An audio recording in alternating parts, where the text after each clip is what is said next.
up, Power People? It's Nikki MG, the Power Expert, coming at you today with a lesson about self-interest. So why is self-interest important? It's actually really, really important if you want to build power. I talked about that in one of my previous videos, that power is the ability to create, prevent, and influence change. If you want to be powerful, if you want to influence, create, prevent change, then you have to understand what self-interest is. Self-interest is what motivates people to take action beyond their immediate wants and needs. If you want to build power, if you want to do something big, something bold, something different, then you absolutely must appeal to people's self-interest for them to take action, for them to join you. Why should anyone join you if there's nothing in it for their development that appeals to their sense of joy, that matches their genius zone, their skills and talents? Some people I've talked to are like, I hate that we have to worry about people's self-interest. If people really want to make change,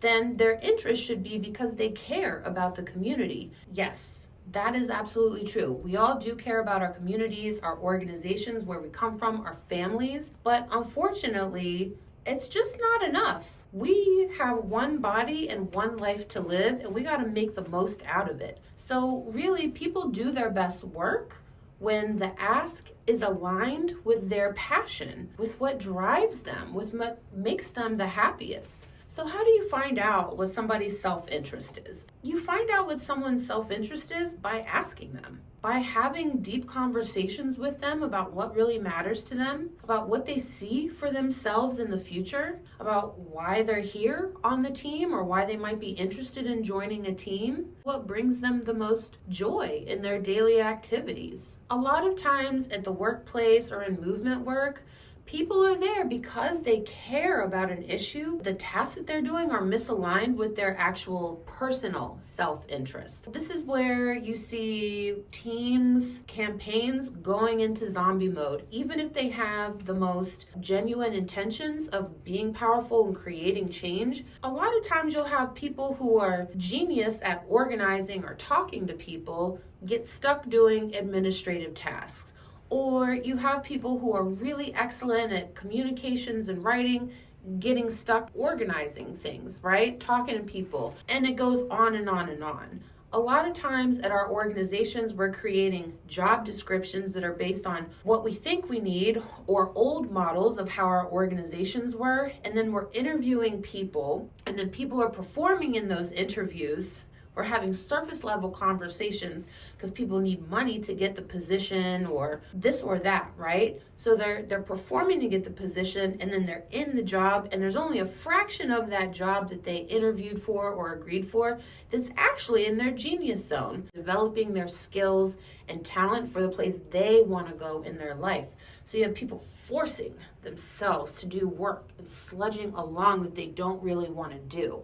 If you are able to align people with their genius zone, work that is in their actual self-interest, they're going to fly. It's going to be a whole different feeling in their life, and it's going to translate out into the collective. So what are some tools that you can actually use to identify your own self-interest, your own passion, your own genius zone? There's a lot of tools out there. One of my favorite is the Clifton Strengths Test. There's a free version and there's a paid version. I highly recommend the paid version. I think it's about $30 or so. Well worth the investment. So for myself, I did movement work for many, many years, and I did all the things that I was really good at and things that I hated doing too, because I felt like I had to instead of asking for help, talking to people about it. When I took many years ago, like 5 years ago, the first time I took the Clifton Strength Test, it blew my mind. It reaffirmed what I already knew and that I should have been leaning to. So I took this test and it came back, and my top 3 results